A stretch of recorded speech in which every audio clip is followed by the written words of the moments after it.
Mackenzie, first of all, the size. You want to know how I can tell if it's a male or female? It's big.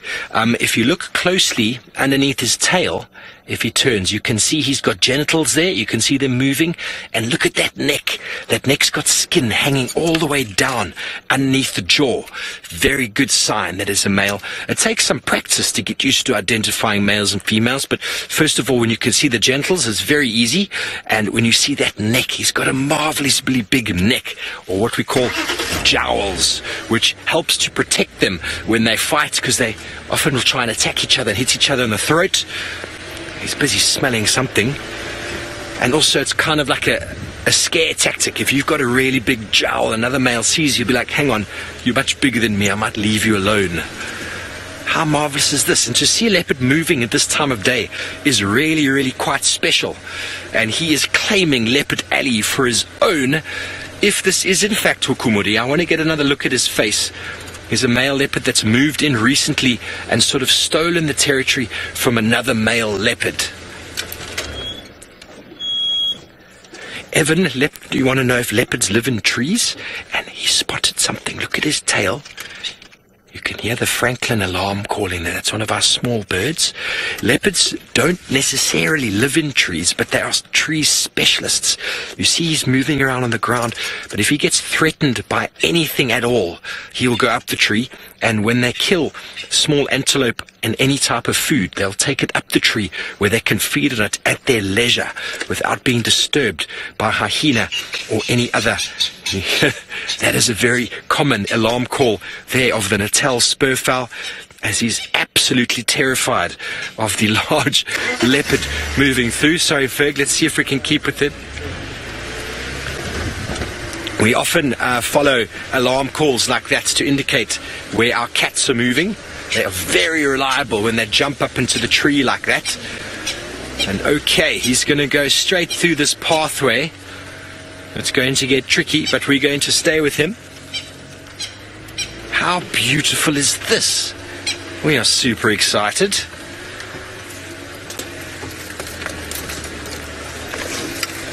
He's probably going to drink at this little muddy pool of water.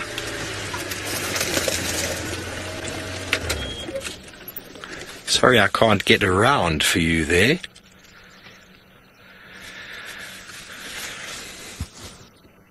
Jar Azion, you'd like to know how leopards mark their territories. And for one, they will walk the boundary and they will scratch their feet on the ground. They'll rub their faces on a bush, and then they will scent mark by backwards spraying urine, which we kind of saw him doing before. You saw how he was in that bush and he would have been spraying backwards the urine. They also will call when they walk, when they do territorial marking, and that is to sort of space themselves out and to advertise immediately where they are. And if there is a male or female nearby that would like to maybe visit or compete, then they will be able to react quite quickly. Yes, this is Hukumuri. I've seen his face now. He's got a very, very particular type of eyes that he looks at you. So, boys and girls from the schools over in Virginia, thank you so much for joining us. It's been a marvelous afternoon.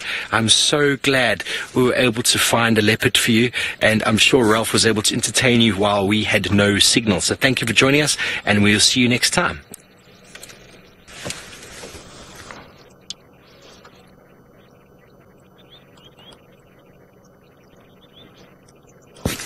Okay. I am agreeing with you now that I'm getting a proper look. Ladies and gentlemen out there who know these leopards far better than I do, it is indeed Tingana, the old Duke of Djuma. He gave me a look before that reminded me of Hukumuri, and it's so amazing that he's actually scent marking, that he's back in Djuma and he's following the paths. He's following the paths that Hukumuri has been on, and he's looking in fairly good condition. The jowls are there.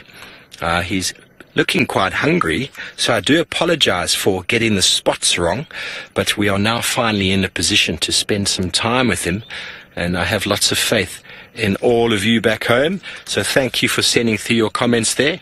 Tingana back on Djuma. Hey, Tingana. So we have found the dad of Hosana and the rival to Hukumuri, and I would not be surprised if there is still some fight in this old Duke. He is back scent marking on spots that Hukumuri has been. Sabrina, if you're talking about the spot patterns on leopards, they do generally look different. You can see, we're looking at the right side of his face. You can see that above the whiskers, there's 1, 2, 3, 4 spots, and then a very small one on top of that. And that is his right spot pattern. We will call males 3-4 or 4-2 or 4-4 or 5-5, depending on those spots. I don't know his spot pattern off by heart, but on the left side, it will be slightly different. There we go. There's another 4 with a spot on top. Okay, so 4, 4, and 1 on top. So 5, 5 is Tingana. You can see how both sides are very, very similar. And you can see the throat patch underneath, the jowls that are quite large. Definitely a big male leopard. He's 12 years old or so, over 12, which is a very, very good age for male leopard. And there he is in his awesomeness. The difference between him and Hosana is that throat, that hanging throat or jowls underneath. And he is very relaxed, but looking very, very hungry. Ah, yes, that's the typical feline backward spray. The Duke of Djuma is staking claim once again. Joseph, how many leopards are in the Sabi Sands? I don't know. But we have the potential on just a very small portion of it to see almost 12. So what the Sabi Sands has, I could not tell you off the top of my head. I think Brent, Tristan, or James would have a much better idea than I would. And there he's doing it again. He's rubbing his head. Let's smell the popcorn, shall we? The cheese Doritos. There, he's doing another one. He is... Ladies and gentlemen, he's given up his retirement in Chitwa and he's coming back to find or to stake claim to his legacy, which is what we've all been hoping for. Okay, well, before we lose signal as we go through here, let's go over to James, who's looking at some tracks. Yes, we do, and it is indeed Tingana. Now we've spent some time with him, and what is amazing, folks, is he came through the drainage system on the exact same line that we left Hosana this morning, that we followed Hosana through the block here. So I wonder if he's actually going to look to try find his son. He just eyed out 2 southern ground hornbills in the tree, just above, or directly where he's heading now. And look at that, he's going to walk straight past one of the other vehicles, a lodge from the north, Jacobin Lodge. So yeah, they're all very excited to see a male leopard as well. Aren't we thrilled? Do some leapfrogging, no, with the vehicle. It's the best way for more than one to view a leopard walking down the road. And I think maybe Tingana is going to find Hosana for us, because we left Hosana probably about a kilometer that way, and he's walking directly in his direction. Or maybe he'd like to snack on a southern ground hornbill. I don't think he minds that it's a rare and endangered species, that the Endangered Wildlife Trust is doing very good efforts to reclaim their numbers. It's good to signal for this guy to go forward. Well, just jump him for, eh? You're fine by, eh? Enjoy, folks. Just explaining to him that we're going to do some leapfrogging.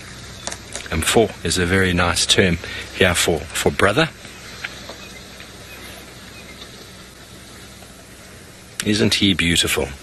He hasn't lost any of his regalness.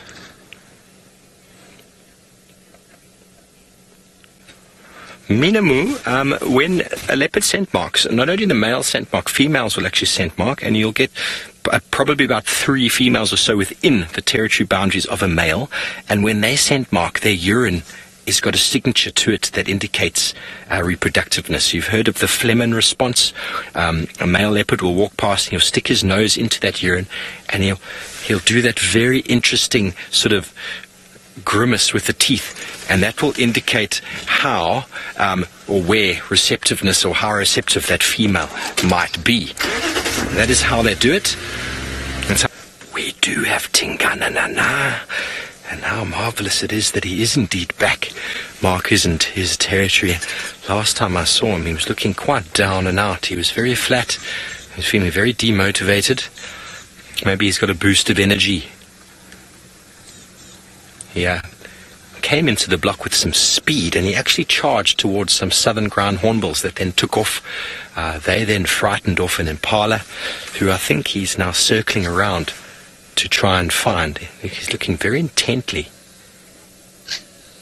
There's all sorts of alarm calling going on here. There's a francolin in the tree just to the left of him. He's busy shouting. Lots of smaller birds too, a right bird party that's shouting. Very interesting to see what it is. Oh, don't know what he can see at the moment. But this morning when we had Hosana in that drainage system sort of looking in a direction, I had the feeling that maybe there was another leopard nearby. Maybe he could smell another leopard nearby, and he was very hesitant but interested at the same time. We watched him for the longest time, and I think I even mentioned that maybe Tingana's in the area, and lo and behold, there is Tingana, not too far from where we had that sighting, and he's walking in the block pretty much quite close to where James and Herbie originally found him. Well, there we go. He's maybe showing a little bit of his age now, but marvelous that he's moving around in the temperature. As I said, it's not that hot, but it's still an uncomfortable temperature for an animal that's covered in hair.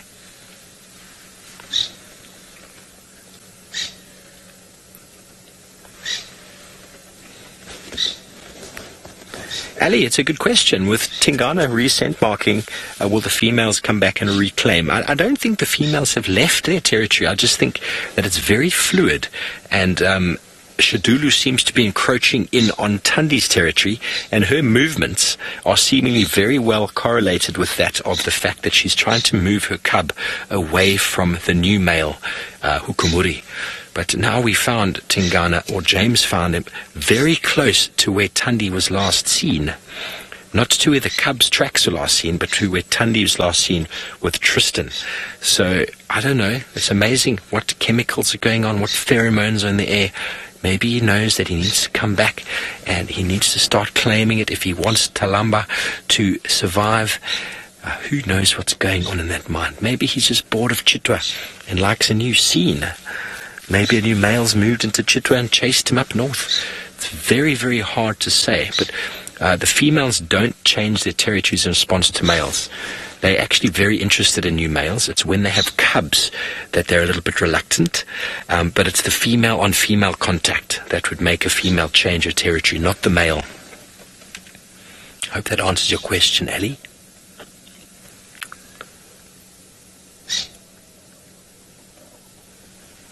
Okay, I'm going to reposition, see if we can get a better look of his face. I know we all like looking at him. I do anyway. And maybe he's come back to prove us all wrong, that he is not indeed in retirement. He was just having a sabbatical. Wouldn't that be marvelous to see some nice interaction between Hukumuri and Tingana? I think the old Duke has still got something in him yet. Definitely smelling something in the air.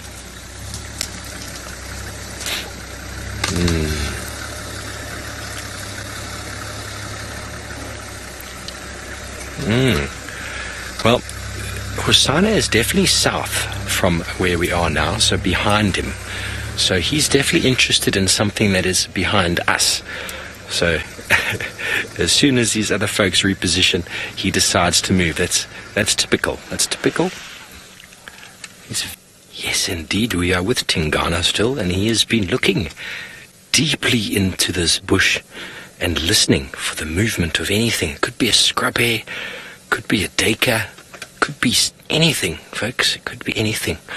These small bushes are so important for the habitat and the refuge of lots of small animals, and it is where they will go to hide and get away from predators, and it's quite difficult for a cat of Tingana's size to get in there and ferret them out. So he's going to hope he's patient enough and that they move so he gets a bit more of an idea of where they are.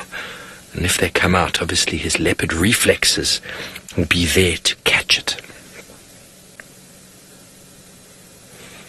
Sandra, that's a very good question. I don't know, but I've seen leopards following trails on the ground. We saw Hosanna this morning following a trail for a very long time until he found a nyala, and then he followed another trail for a long time until he found some warthog.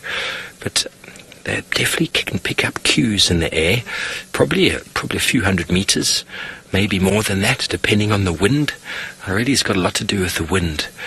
If you've ever walked down the road in a sort of a factory city where someone's baking chicken, or a McDonald's or anything like that, KFC, you can smell that from quite some distance, and we don't have the same sort of nasal passage ability or smell sense that leopards do. So he's busy trying to smell something in there. He can smell the flavors. He's probably going to salivate if he knows what it is, all in anticipation. But who knows what's going to happen. So Bex, I hope you let Ralph know that if he goes directly sort of west from that elephant carcass, that's where we last had Hosanna this morning. And we were trying to find him earlier, but we got called out of the area because a leopard was found, and we thought maybe it was Hosanna, but then on getting as far away as we did, we realized it couldn't have been. But so nice to have the two of them back, and they are playing a really good ping-pong game between Chitwa and Djuma. They both seem to be on either side at the same time.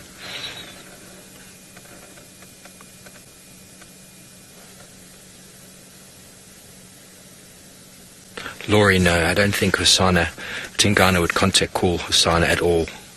A male leopard, I don't think would contact call at all. The only call he would do would be a territorial saw, or the chuff that they do, that loud, and that would be a territorial call, which is indicating his presence, indicating his strength, and also the sort of the deepness of that was indicating how big he is. So another male leopard would respond to that either by moving away or by calling back, and it could lead to immediate sort of confrontation if the other male feels that that calling is happening too close to his boundaries.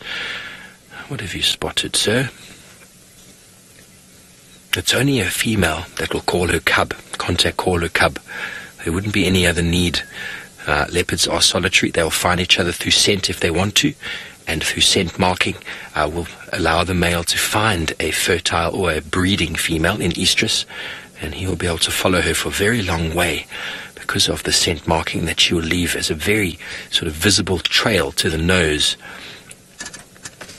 And they do it regularly. And I've seen a female leopard that is obviously highly in estrus, scent marking vigorously and calling and calling and calling. And within a matter of hours, a male had found her, and the mating started, and that lasted for about 3.5 or 4 days. Very, very vigorous. But they weren't the most relaxed of cats, so we just got them deep in some bushes. But the noise you can hear from a very long way away.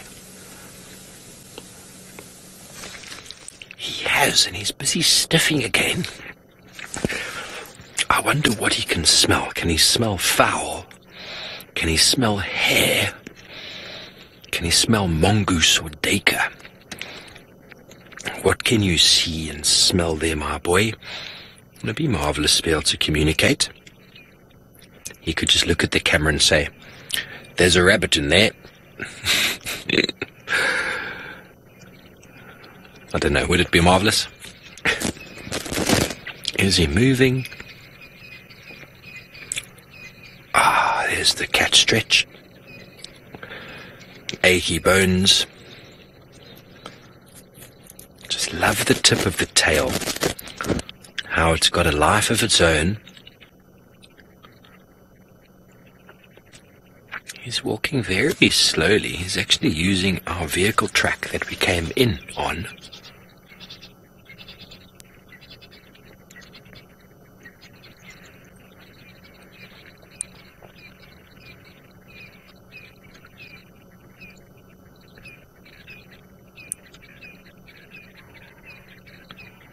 That's a much better spot, apparently, to sit down. thank you, James, for your sterling efforts as always this afternoon. You can give Herbie a pat on the back. Well done for finding Tingana. The only disappointment this afternoon is that we moved away from the area of Hosana, so we are not sure where he is.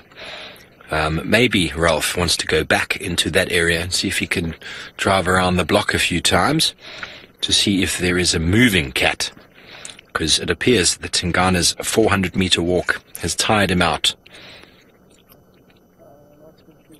So we are going to go into infrared very, very soon, Bex, if that is okay with everybody in final control. Okay, 1, 2, 3, there we go. Look at that. How incredible. It's one of the very interesting things about this job is that we can sit here and I can have direct feedback from all sorts of people all over the world. As a guide, you get stuck with a selection of people for a number of days, and you have to deal with their personalities, and you have to deal with the knowledge that they have or don't have. And Bex's personality, of course, is sparkling. But here we on a movie set exactly, or a film set, where we've got directors and we've got cameramen, and you know, the guides in the lodge industry are normally the sort of the dominant species, should I say. And out here we are just one of the low-ranking individuals who do a lot of the work, but there's a lot more work done behind the scenes and all the technical stuff that goes on. The real champions are the technicians, the tech team, the ladies doing their endless amounts of typing. I think we've got the best part of the job. We get to spend our time out here sitting with leopards, talking about leopards, and then fielding questions from people all over the globe. And you know, I've always learned from my guests, because you'll quite often get a guest who's a doctor or he's a botanist or whatever it might be, and it always pays to ask that person questions. And what I'm so blessed in this job is that so many of you people have got an immense amount of knowledge. Either it's through your own studies and own practice, or it's from watching the show and learning it from other people before myself. So I find it marvelous how quickly a lot of the viewers came on board and said, that is not Hukumuri, Steve, that is Tingana, and then you know exactly why.